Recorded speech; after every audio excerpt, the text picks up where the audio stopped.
आज मैं आप लोगों को हल्दी का गीत सुना रही हूँ।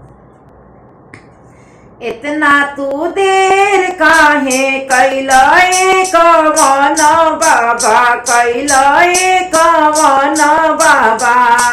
हरदी भइले अनमोल मोरे बाबा हो, हरदी भइले अनमोल मोरे बाबा हो। इतना तू देर काहे कैला मोरे पापा हो, कैला मोरे पापा हो। हरदी भइले अनमोल मोरे पापा हो, हरदी भइले अनमोल मोरे पापा हो।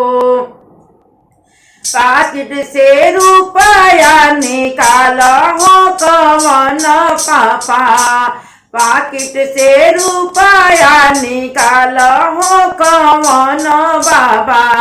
तब रौरा हरदी चढ़ाइब मोरे बाबा हो, तब रौरा हरदी चढ़ाइब मोरे पापा हो।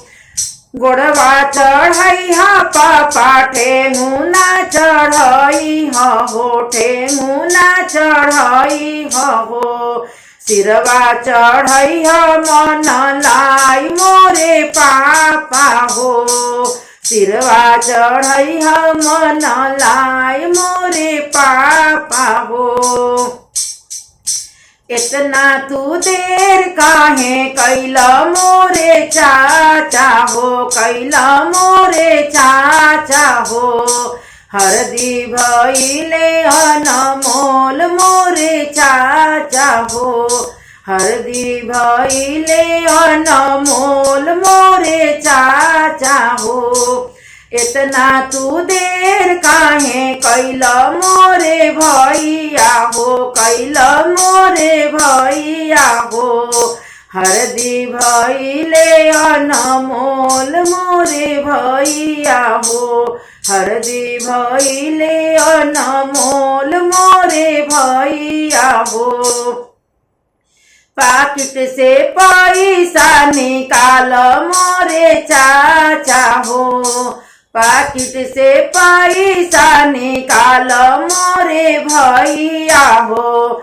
तब रौरा हरदी चढ़ाइब मोरे चाचा हो, तब रौरा हरदी चढ़ाइब मोरे भैया हो।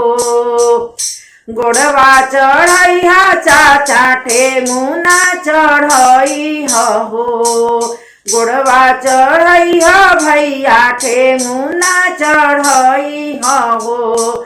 सिरवा चढ़ैहा मन लाई मोरे चाचा हो, सिरवा चढ़ैहा मन लाई मोरे भैया हो।